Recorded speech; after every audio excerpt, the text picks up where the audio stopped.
Au nom du Père, du Fils, Saint-Esprit, un seul Dieu, Amen, que sa bénédiction repose sur nous tous, Amen. Aujourd'hui, avec la grâce de Dieu, on va continuer le chapitre 2 du livre de l'Apocalypse. On va prendre chapitre 2, de verset 8 au verset 17, de 8 à 17. Écrit à l'ange de l'église de Smyrne, voici ce que dit le premier et le dernier, celui qui était mort et qui est revenu à la vie. Je reconnais ta tribulation et ta pauvreté, bien que tu sois riche, et les calomnies de la part de ceux qui se disent juifs et ne le sont pas, mais qui sont une synagogue de Satan. Ne crains pas ce que tu vas souffrir. Voici le diable jettera quelques-uns de vous en prison, afin que vous soyez éprouvés, et vous aurez une tribulation de 10 jours. Sois fidèle jusqu'à la mort, et je te donnerai la couronne de vie. Que celui qui a des oreilles entende ce que l'Esprit dit aux l'Église. Celui qui vaincra n'aura pas à souffrir la seconde mort. Écrit à l'ange de l'Église de Pergame, voici ce que dit celui qui a l'épée aiguë à 2 tranchants. Je sais où tu demeures. Je sais que là est le trône de Satan. Tu retiens mon nom et tu n'as pas renié ma foi, même au jour d'Antipas, mon témoin fidèle, qui a été mis à mort chez vous, là où Satan a sa demeure. Mais j'ai quelque chose contre toi, c'est que tu as là des gens attachés à la doctrine de Balaam, qui enseignait à Balak à mettre une pierre d'achoppement devant les fils d'Israël, pour qu'ils mangeassent des viandes sacrifiées aux idoles et qu'ils se livrassent à l'impudicité. De même, toi aussi, tu as des gens attachés pareillement à la doctrine des Nicolaïtes. Repens-toi donc, sinon je viendrai à toi bientôt et je les combattrai avec l'épée de ma bouche. Que celui qui a des oreilles entende ce que l'Esprit dit aux églises. À celui qui vaincra, je donnerai la manne cachée, je lui donnerai un caillou blanc, et sur ce caillou est écrit un nom nouveau, que personne ne connaît, si ce n'est celui qui le reçoit. Gloire à Dieu éternellement. Amen. Alors, vous remarquez bien sûr qu'il y a des formules ou des phrases qui se répètent, mais bien sûr, on ne va pas redire la signification, vous devrez tout simplement retourner à ce qu'on a dit précédemment. Alors, verset 8, écrit à l'ange de l'église de Smyrne. Voici ce que dit le premier et le dernier, celui qui était mort et qui est revenu à la vie. Smyrne, c'est une ville située au nord d'Éphèse et c'est un port sur la mer Égée. Elle était célèbre, cette ville de Smyrne. Elle était célèbre pour son commerce et sa richesse, puisque c'est une ville commerciale, et est une ville maritime sur un port, alors sûrement elle est riche. Bien sûr, aujourd'hui, elle est connue sous le nom de ville turque d'Izmir. Donc, Smyrne, c'est la ville d'Izmir aujourd'hui. Son évêque dans le temps était le martyr Polycarpe, disciple de Saint Jean l'apôtre. L'église de Smyrne est la seule à ne pas avoir été réprimandée par le Christ pour une erreur manifeste contre les autres, comme les autres. Mais son message était plutôt encourageant. Donc, Smyrne peut présenter la personne qui lutte, d'accord, sans aucun reproche aux yeux de Dieu. Vous voyez? Et là, on trouve aussi une réputation des qualifications du Christ. Le Christ, ici, à travers ce livre d'Apocalypse, il révèle des valeurs très théologiques, des caractéristiques qui lui est attribuées, comme le premier et le dernier, Alpha et Oméga. Celui qui était mort et qui est revenu à la vie. Le premier et le dernier, mort, puis revenu à la vie. Tout ça, on a expliqué ceci dans le premier chapitre, versets 11, 17 et 18, ainsi de suite. Alors, vous retournez quand vous trouvez quelque chose qui se répète. Et puisque l'église de Smyrne souffrait de persécutions et de tortures jusqu'à la mort, le Seigneur se présente ici comme le Dieu éternel pour minimiser les souffrances passagères, car son Dieu élève l'Église au-dessus des souffrances passagères, parce qu'aucune souffrance ne persiste, parce que n'importe quelle souffrance se termine par quoi? Par une fin, même si c'est la mort. Donc, Dieu élève son Église au-dessus des souffrances passagères et lui donne la vie éternelle. Il est également victorieux, ayant vaincu la mort par la résurrection. Eh bien, de cette façon-là, il console l'Église de ce qu'il a souffert auparavant, tout comme elle souffre maintenant, et qu'il partage avec elle et qu'elle limite. Donc, Dieu, en nous rappelant toujours qu'il est le premier et le dernier, celui qui était mort et qui est revenu à la vie en vainquant la mort, sûrement, il comprend et il soutient ses enfants durant leur souffrance passagère.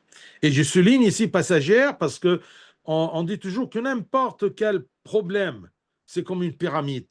Même, comme je vous ai dit, même les persécutions corporelles se terminent par un point, d'accord? Comme la pyramide, une base très grande, mais tout au long du trajet, eh bien, elle se termine dans un point.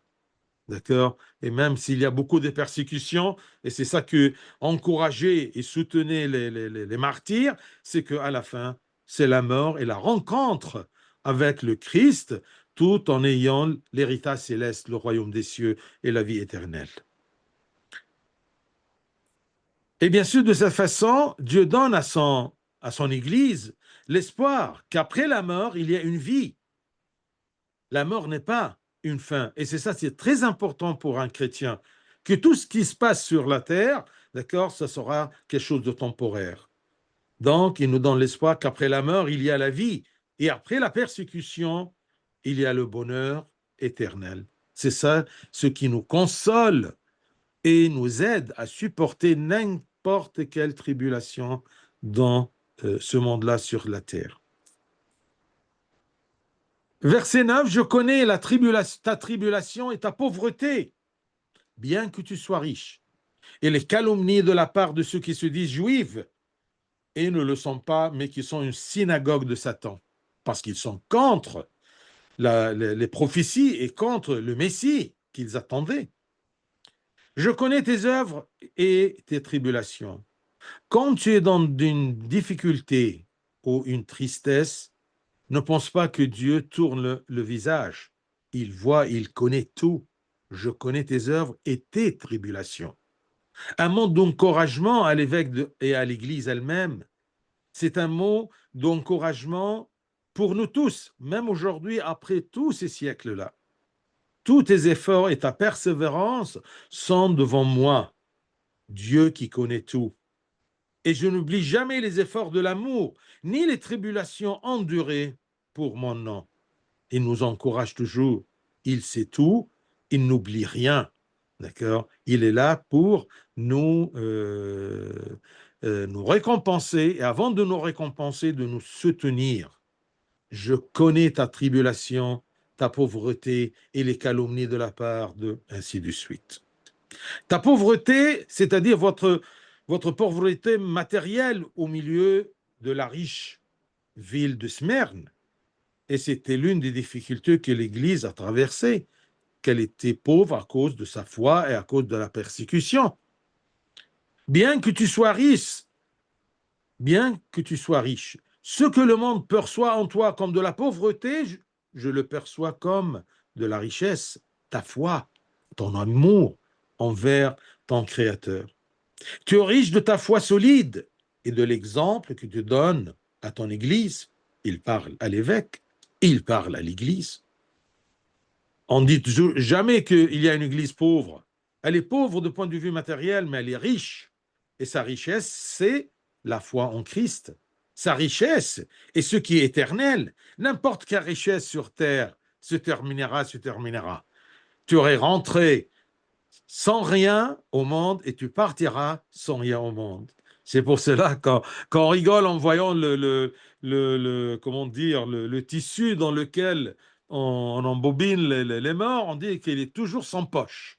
C'est le seul habit qui est sans poche, parce que tu ne peux rien ramener avec toi. Je connais tes calomnies, pardon, les calomnies, c'est-à-dire les blasphèmes de ceux qui disent qu'ils sont, comment on dit, qu'ils sont croyants, qu'ils sont les enfants de Dieu ou les connaisseurs de Dieu. Je connais ces calomnies-là. Le Seigneur nous explique ici que la première épine de la persécution fut celle des Juifs qui résistèrent violemment au christianisme. C'est le premier, d'accord, le premier ennemi du christianisme dans son berceau.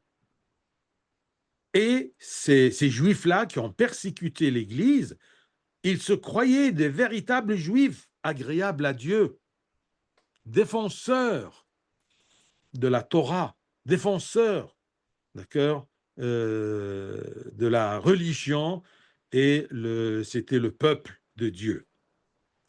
Cependant, le Christ décrit tous ceux qui persécutent son Église comme une synagogue de démons.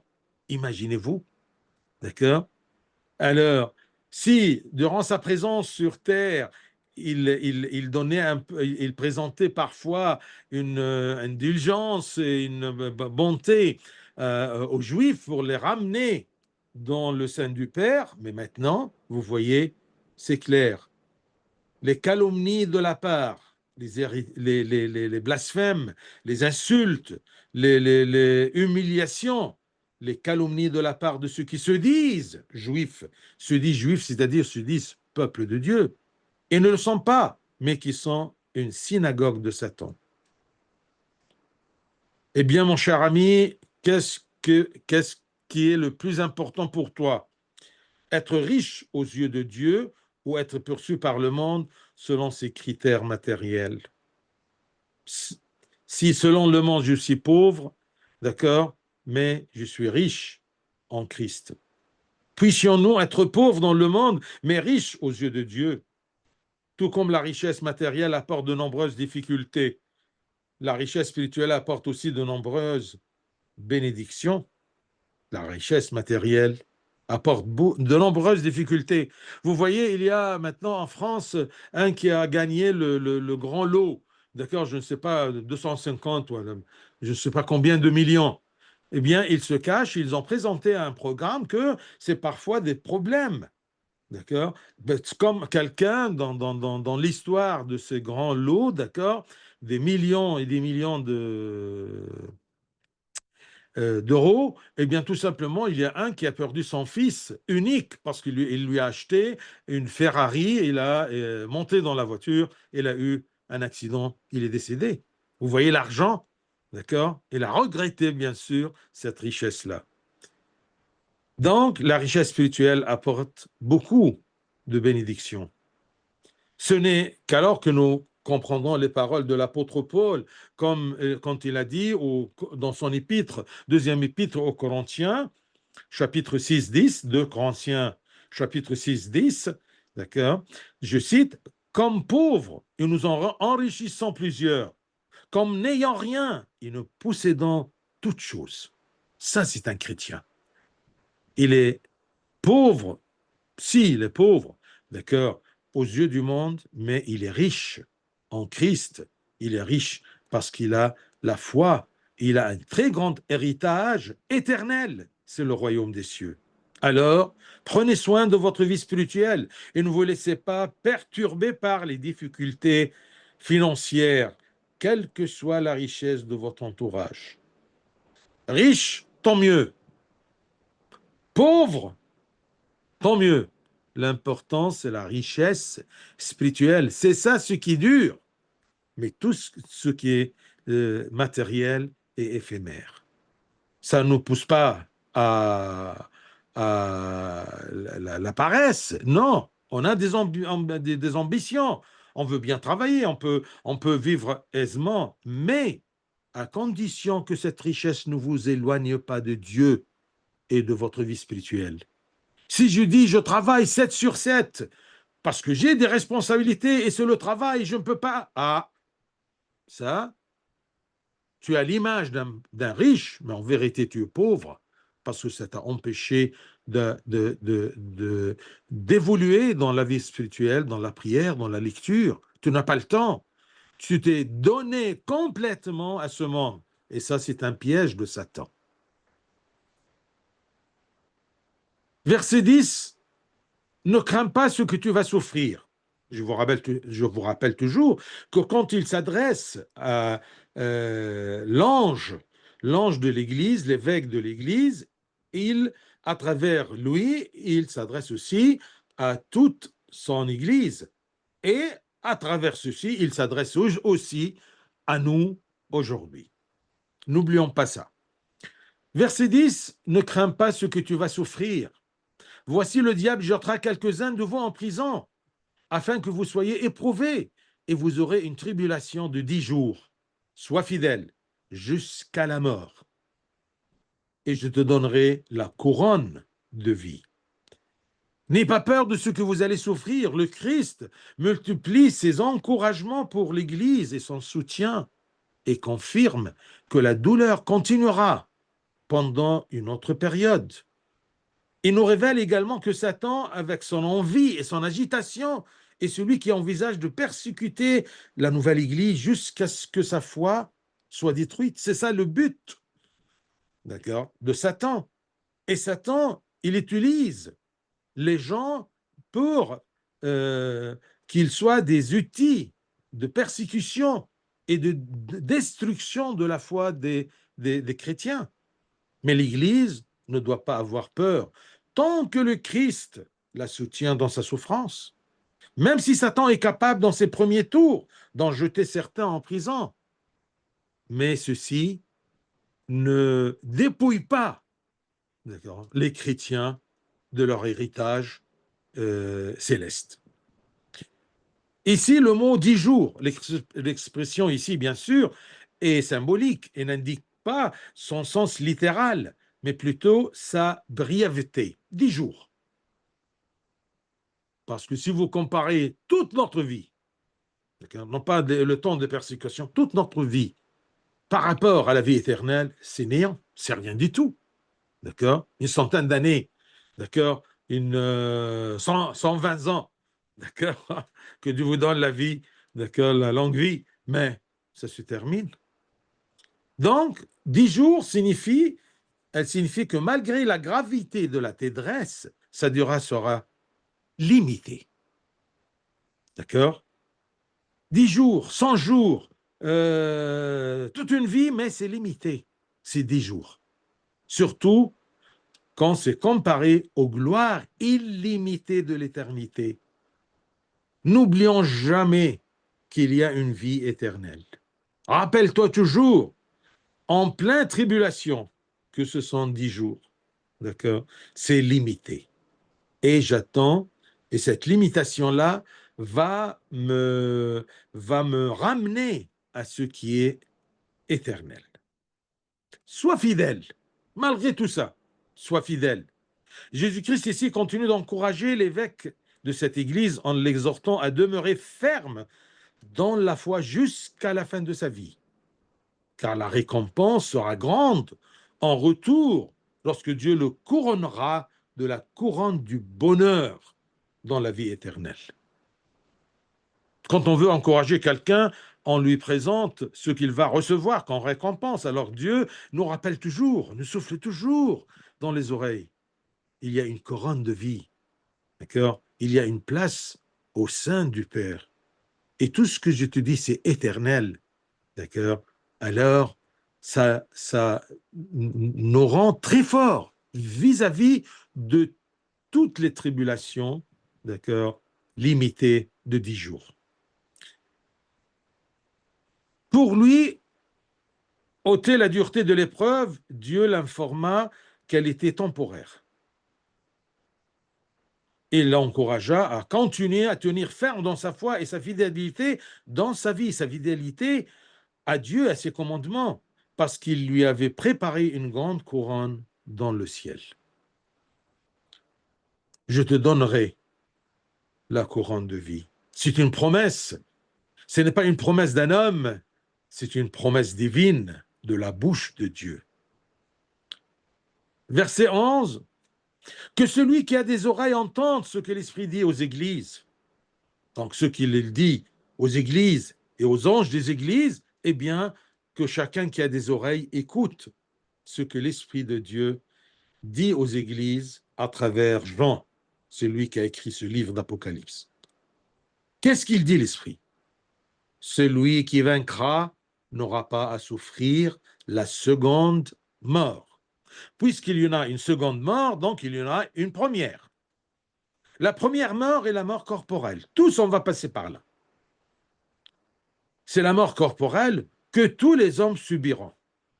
Tandis que la seconde mort est la mort spirituelle et la destruction éternelle. Alors, on cherche à ne pas souffrir la seconde mort. Tous, on va souffrir la première, mais la seconde, ça sera quelque chose d'éternel. C'est une mort qui n'atteint pas les croyants qui ont la couronne de vie. C'est ce que le Seigneur a dit à ce sujet dans l'Évangile selon saint Jean, chapitre 8, verset 51, je cite, « En vérité, je vous le dis, si quelqu'un garde ma parole, il ne verra jamais la mort. » Et en disant ceci, quand il était sur terre, selon son incarnation, les gens ils disaient, mais comment si je crois en lui, je ne mourrai pas? Ah non, tu ne mourras pas, il ne verra jamais la mort dans le sens de la seconde mort. Vous voyez? Saint Jean expliquera ce sujet au chapitre 20 lorsqu'il parlera du royaume millénaire un peu plus loin. Donc, l'abondance de la douleur ou de la persécution pèse sur les âmes de beaucoup, les poussant à abandonner le chemin. Mais s'appuyer sur les promesses divines et s'en souvenir, eh bien, chasse la peur et la frustration et renouvelle l'esprit de persévérance. Nous renouvelle l'esprit de lutte et d'endurance parce qu'on a compris tout le trajet, tout l'itinéraire depuis notre naissance jusqu'à le royaume des cieux, traversant la première mort pour éviter la deuxième mort. Accorde-nous donc, ô notre Dieu, de passer par la seconde mort pour atteindre la couronne de vie. Tous, on va passer par la première, mais j'aimerais aussi passer par la seconde mort, c'est-à-dire traverser cette seconde mort pour atteindre la couronne de vie, sans être très troublé par la légèreté des épreuves passagères. Regardez, 10 jours, passagères, car elles sont une cause de bénédiction. Ces tribulations-là qui fortifient ma foi. D'accord? Et comme on dit, l'or se purifie par le feu. Ta foi qui est l'or, ta richesse, se purifie, se consolide par le feu. Seigneur, donne-nous le poids de la gloire éternelle. C'est pour cela que saint Paul, dans ses épîtres, comme Romains chapitre 8, 18, il dit « J'estime que les souffrances du temps présent ne sauraient être comparées à la gloire à venir qui sera révélée pour nous. » J'estime que il compare ici entre les souffrances du temps présent de notre vie sur terre ne sauraient être comparées, je ne veux pas même comparer, à la gloire à venir qui sera révélée pour nous. Et il a dit aussi dans son deuxième épître aux Corinthiens, chapitre 4, verset 17, je cite, « Car nos légères afflictions du moment car nos légères afflictions du moment présent produisent pour nous, et au-delà de toute mesure, un poids éternel de gloire. » Parce que nous regardons non point aux choses visibles, mais à celles qui sont invisibles, car les choses visibles sont passagères et les invisibles sont éternelles.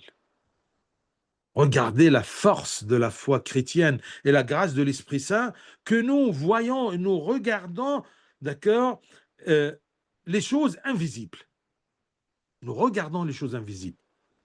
Nous pensons toujours aux choses invisibles, mais promises de Dieu éternel. Celui qui est le commencement et la fin, celui qui était mort et qui est ressuscité.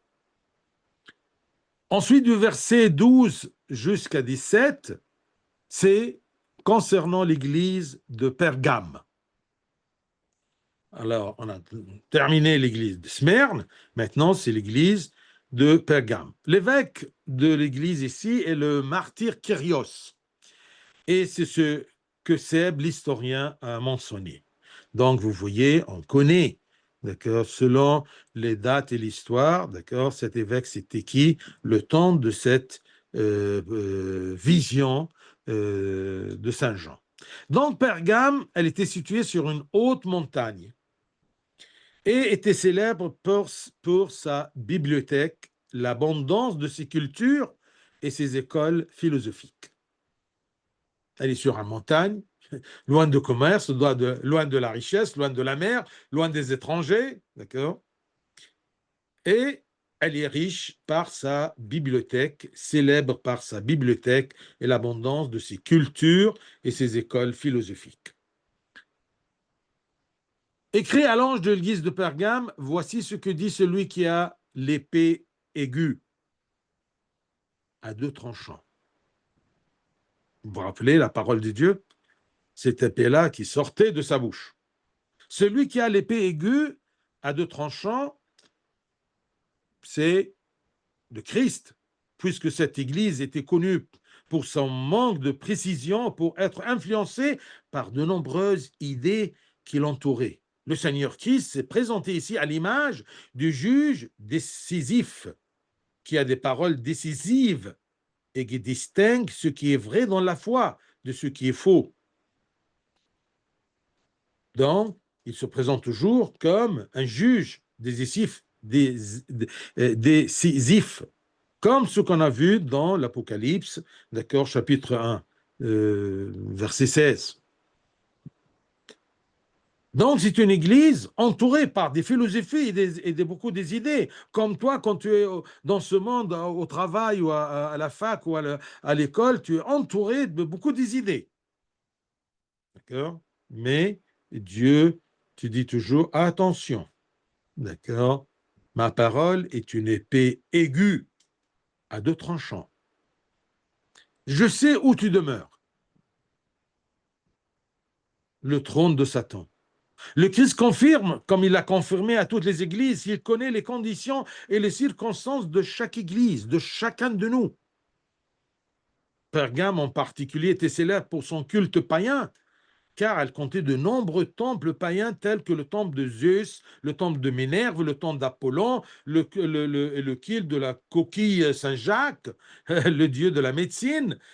Et pour cette raison, elle méritait le titre de trône de Satan, parce que c'est plein d'idées loin de Dieu, des idées philosophiques, des connaissances philosophiques qui éloignent le cœur et la pensée de l'homme loin de la vérité, loin de cette épée aiguë à deux tranchants. Tu retiens fermement à mon nom. Je sais où tu demeures. Je sais que là est le trône de Satan où tu demeures. Tu retiens mon nom et tu n'as pas renié ma foi.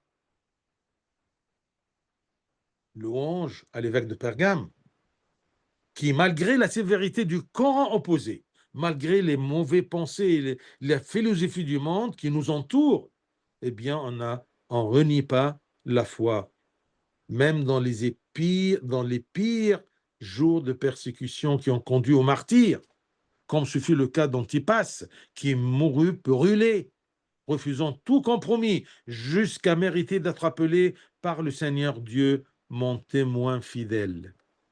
Même au jour d'Antipas. Tu retiens mon nom et tu n'as pas renié ma foi, même au jour d'Antipas, mon témoin fidèle.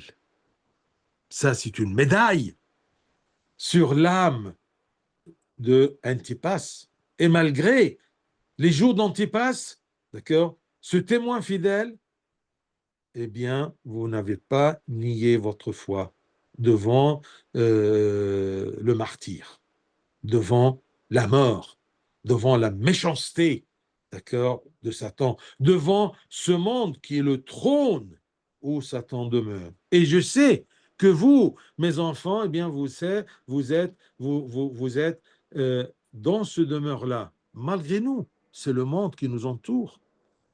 Comme le Christ a dit au Père, selon son humanité, dans la prière sur Golgotha, eh bien, il a dit à Gethsémani, pardon, il a dit quoi? Je ne vous demande pas, Père, d'accord, de les ôter du monde, mais les protéger dans le monde. Remarquez que tout ce que nous savons d'Antipas, ce fidèle martyr, se résume à quelques lignes écrites par l'historien Andrea. Mais Dieu n'oublie la fatigue de personne, mais il loue plutôt ce martyr et le mentionne dans son livre saint. On a connu Antipas et tout ce qu'il a subi à travers cet historien-là, Andrea. Mais regardez, tout ce qu'il a écrit, Andrea, d'accord, ne vaut pas ce témoignage divin que Dieu l'appelle mon témoin fidèle. Ne vous souciez donc pas d'être connu des hommes, mais soyez plutôt loués par Dieu, connus par Dieu. Dieu qui voit dans le secret et récompense en public dans son royaume. Verset 14, malgré que cette Église et son évêque, ils n'ont pas renié leur foi, mais j'ai quelque chose contre toi, ce que tu as là, des gens attachés à la doctrine de Balaam, qui enseignait à Balak à mettre une pierre d'achoppement devant les fils d'Israël pour qu'ils mangeassent des viandes sacrifiées aux idoles et qu'ils se livrassent à l'impudicité. Là, une douce réprimande qui n'est pas dénuée de détermination et qui est aussi considérée comme une introduction au diagnostic de la maladie de cette Église-là, qu'il y a quelques-uns. Tu as là des gens attachés à la doctrine de Balaam. Balaam était un prophète qui vivait parmi les nations. Lorsque les rois des nations craignirent les Israélites venant du désert de Sinaï pour s'emparer de leur territoire, ils engagèrent Balaam, ces rois-là, pour les maudire. Mais Dieu l'en empêcha. Face aux offres d'argent de Balak, roi de Moab, eh bien Balaam se montra faible et ne maudit pas le peuple de Dieu. Cependant, il trompa Dieu en disant à Balak que si ce peuple commettait l'adultère, son Dieu serait en colère contre lui et l'abandonnera. Toute cette histoire-là, vous pouvez le voir dans le livre de Nombres. D'accord? C'est que quelqu'un il n'a pas osé maudire le peuple d'Israël, mais il a eu un plan, c'est que pousser le peuple de Dieu à commettre l'adultère avec les filles de cette région-là et tomber dans l'adultère, ils seront automatiquement abandonnés de leur Dieu. Donc, c'est exactement ce que Balak fait en présentant les femmes moabites comme une pierre d'achoppement pour les Israélites. Ils commettèrent l'adultère avec elles et Balak triompha des Israélites. Le sens voulu ici est que dans l'église de Pergame, il y avait des gens qui incitaient les chrétiens croyants à participer à des festins de nourriture sacrifiée aux idoles, ce qui serait le début de la pierre d'achoppement et de la colère de Dieu contre eux. Donc, tout ce monde qui nous entoure, il veut bien que nous soyons maudits de notre Père parce qu'ils connaissent la force que nous avons de notre Père, de cette force et cette protection en suivant notre Dieu et ses commandements. Alors, il essaie toujours de faire un obstacle entre notre Dieu, source de notre force, d'accord, et nous. il essaye de mettre un péché. Et c'est pour cela que le monde, quand il nous invite à leur plaisir, ce n'est pas par amour, mais tout simplement parce qu'ils sentent que vous êtes différents. Non, vous devriez être comme nous, enfants de monde, d'accord, maudits de votre Dieu. Donc, l'éducation ici s'adresse à nous tous. Nous devons donc éviter toutes les pierres d'achoppement avec lesquelles Satan nous tente afin de ne pas nous séparer de Dieu. Le pire de choses, le vrai, les vraies tribulations, c'est qu'on soit séparé de Dieu. Et rien ne nous sépare de Dieu que le péché. C'est pour cela que Satan, il essaie toujours de nous mettre devant nous ces pierres d'achoppement pour s'égarer du chemin de Dieu. Verset 15, de même, toi aussi, tu as des gens attachés pareillement à la doctrine des Nicolaïtes. On a parlé, d'accord, à propos de ces Nicolaïtes dans le verset 6. De même, il y avait d'autres personnes dans l'église de Pergame qui adhéraient aux enseignements de ce Nicolas-là dont on a parlé, qui ont mentionné précédemment, comme je vous dis, au verset 6. Verset 16, repens-toi donc. Il réprimande, il encourage, il réprimande, il dit, il diagnose la maladie, ensuite, il nous donne aussi, d'accord, le remède. Repentis-toi. Revenez toujours, et le commencement est par la repentance. Il a mentionné la venue rapide comme une sorte d'avertissement, comme il a fait avec l'église d'Éphèse, si vous vous rappelez le verset 5 dans le même chapitre. Repens-toi donc, sinon, je viendrai à toi bientôt et je les combattrai avec l'épée de ma bouche, avec ma parole et mon jugement. Je les combattrai avec l'épée de ma bouche, je leur résisterai et je les détruirai par la puissance de ma parole. Et c'est ça, notre épée, c'est la parole de Dieu. Je susciterai des serviteurs fidèles et des prédicateurs, je mettrai ma parole dans leur bouche et personne ne leur résistera. Notre force, c'est notre foi et ce qui soutient notre foi et nous donne la force de combattre, c'est la parole de Dieu. Que ce soit la parole de Dieu claire dans notre tête. Devant chaque situation, qu'est-ce que Dieu nous a dit? C'est de cette façon que tu peux savoir le vrai et le faux. Verset 17, dernier verset, que celui qui a des oreilles entende ce que l'Esprit dit aux églises. Ce qui se répète toujours, celui qui a des oreilles qui écoutent. À celui qui vaincra, je donnerai de la manne cachée. Je lui donnerai un caillou blanc et sur ce caillou est écrit un nom nouveau que personne ne connaît si ce n'est celui qui le reçoit. Que celui qui a des oreilles entendre, bien sûr, voyez l'explication du verset 7, ça se répète. Celui qui vaincra, je vais lui donner la manne cachée. La victoire est toujours une condition pour la récompense. Et la récompense ici est la manne cachée. La manne cachée, d'accord, à ceux qui vivent dans le péché et séparés de Dieu. Et caché dans le sens qu'il est éternel. Les choses invisibles, c'est la manne cachée. C'est la nourriture éternelle. Ce n'est pas quelque chose de matériel, mais c'est-à-dire c'est la satisfaction éternelle en plein royaume des cieux. Et n'oublions pas que la manne, d'accord, dans l'Ancien Testament, c'est la nourriture que Dieu a fournie à son peuple dans le désert pour le soutenir. Dans le Nouveau Testament, eh bien, cette manne-là, c'est le corps vivant du Christ que nous partageons dans l'Eucharistie. Et quiconque le mange vivra pour toujours.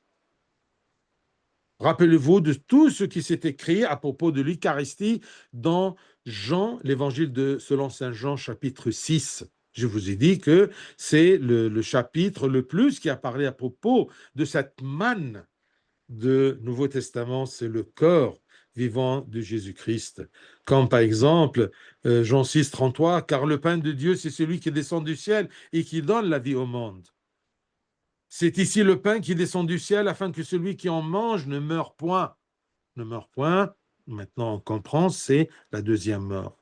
Je suis le pain vivant qui est descendu du ciel. Tout ça, c'est Jean 6. Je suis le pain vivant qui est descendu du ciel. Si quelqu'un mange de ce pain, il vivra éternellement. Et le pain que je donnerai, c'est ma chair et que je donnerai pour la vie du monde. Donc cette manne, d'accord, ce pain qui vient du ciel, c'est ma chair. Quant à l'éternité, le sens c'est la communion permanente avec le Christ, car le Christ devient notre seule nourriture. Que personne, pardon, à celui qui vaincra, je donnerai la manne cachée et je lui donnerai un caillou blanc. Le caillou blanc, c'est la deuxième récompense. La manne, c'est mon corps, et ce caillou blanc, eh bien, après la manne, c'est la couleur blanche qui symbolise la pureté et la sainteté. Je lui donnerai la pureté et la sainteté. L'expression caillou blanc a une origine historique. Dans les tribunaux grecs et romains, il était de coutume de donner un caillou blanc pour acquitter l'accusé et un caillou noir pour le condamner. Vous voyez? Alors, tous ces gens-là à qui Saint Jean s'adresse et l'Esprit s'adresse, eh bien, ils utilisent des choses de la vie courante. Je lui donnerai un caillou blanc, c'est-à-dire je le quitterai de tous ses péchés parce qu'il s'est repenti.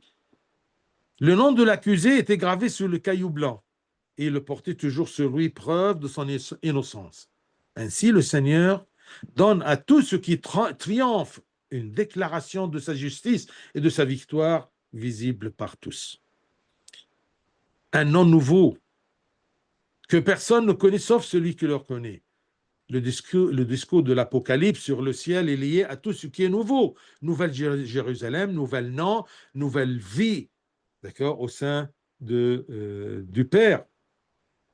Et vous allez trouver mon nouveau nom, le nouvel hymne, le nouvel ciel, tout est nouveau. On va voir ça tout au long de l'Apocalypse. La nouveauté, d'accord? C'est une vie nouvelle, un nom nouveau, d'accord?